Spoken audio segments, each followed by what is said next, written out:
une surprise pour moi? Oui, pour toi. Waouh! Quelle est cette surprise? On t'a préparé le petit déjeuner, le déjeuner et le dîner. Oh là là! Quel est le menu de ces repas? Viens voir. Voilà. Salut les amis, on va découvrir ensemble comment manger ça. Yummy! Le sucre et les produits sucrés ont un goût délicieux, mais on doit limiter la consommation de ces bonnes choses parce qu'elles peuvent représenter un danger pour la santé, notamment l'obésité, les problèmes bucco-dentaires, le diabète, l'hypertension et autres maladies. Le sucre est utile pour contribuer au bon fonctionnement de l'organisme. Voilà quelques astuces pour calmer une envie de sucre. Les matières grasses sont naturellement présentes dans nos alimentations quotidiennes. Mais certains lipides et matières grasses peuvent être néfastes pour le corps et être à l'origine du développement de diverses maladies, comme les troubles cardiaques, le cancer, la prise de poids, le taux élevé de cholestérol sanguin. Voilà quelques ingrédients pour remplacer le beurre par exemple.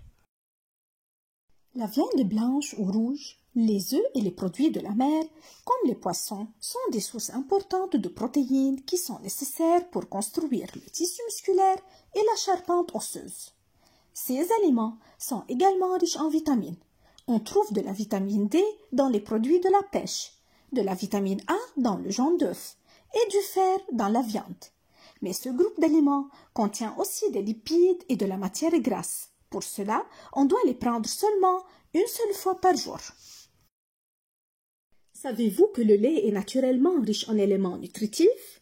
Il est une bonne source de calcium, de protéines, de minéraux tels que le potassium, le phosphore, le magnésium et le zinc, de vitamines B2, B12, A et D. La consommation de ces produits peut réduire le risque de diabète, baisser la tension artérielle, de protéger les dents et prévenir la carie. Aussi, le lait et les produits laitiers ont un bénéfice sur la densité osseuse chez l'enfant. Alors, ces aliments peuvent être présents à chaque repas de 2 à 4 parts. Mes amis, les légumes et les fruits sont excellents pour la santé, car ils contiennent beaucoup de vitamines, de minéraux, d'antioxydants et de fibres, en plus d'être faibles en matière grasse.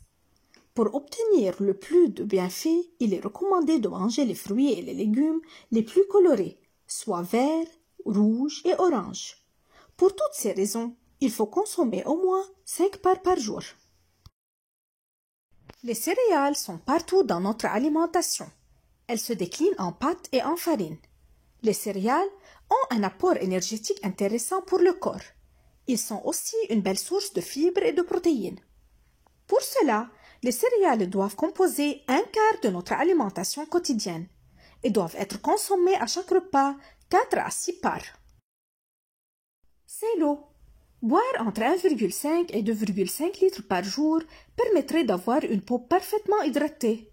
Boire de l'eau accélère le renouvellement des cellules et permet de lutter contre l'acné. L'eau permet de maintenir le volume de sang dans le corps. Et un verre d'eau le matin aide à réveiller le système digestif. Les jus frais sont de super aliments liquides, nutritifs et savoureux. Ils contiennent beaucoup de nutriments. Mais il faut faire attention, mes amis. On doit les consommer avec modération. Enfin, les amis, on conclut que ce que mes enfants ont préparé comme repas est nuisible pour la santé. Et c'est mieux de manger les différents constituants du pyramide alimentaire, selon la répartition vue dans chaque catégorie. Sais-tu ce que signifie manger équilibré? Non? Alors regarde bien, je vais tout expliquer.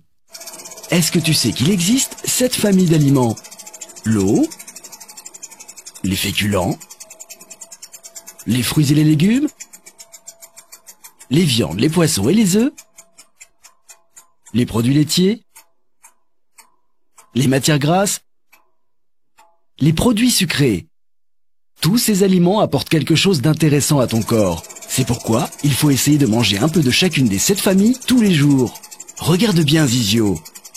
Maintenant, tu sais qu'il faut manger de tout pour être en bonne santé. Mais dis donc, Watson, il y a un problème. Quelle quantité d'aliments doit-on manger chaque jour?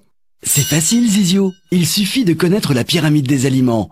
Tu vois, sur cette pyramide, il y a 7 couleurs. Une pour chacune des 7 familles d'aliments. Nommons-les ensemble.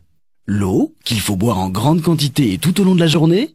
Puis les féculents, ce sont les pommes de terre, le riz, les pâtes, le pain. Ce sont eux qui te donnent de l'énergie. Mais c'est une énergie qui vient lentement dans ton corps et reste longtemps. Il en faut à tous les repas. Ensuite, les fruits et les légumes qui te donnent du tonus et t'aident à te protéger des maladies. L'idéal, 5 par jour pour être en pleine forme. Puis 4 produits laitiers par jour pour renforcer tes os. Il faut aussi de la viande, du poisson ou des œufs à chaque repas pour renforcer tes muscles.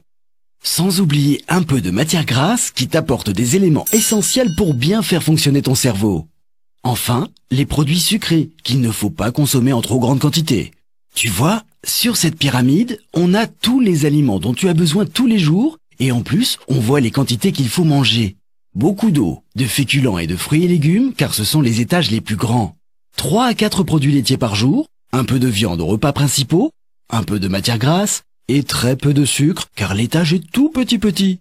Si tu ne manges que des produits très sucrés et très gras, alors ta pyramide se transforme et ton corps aussi. L'équilibre alimentaire, c'est manger un peu de tout dans les bonnes proportions, ni trop, ni trop peu. Comme ça, tu es en pleine forme. C'est ça l'équilibre alimentaire.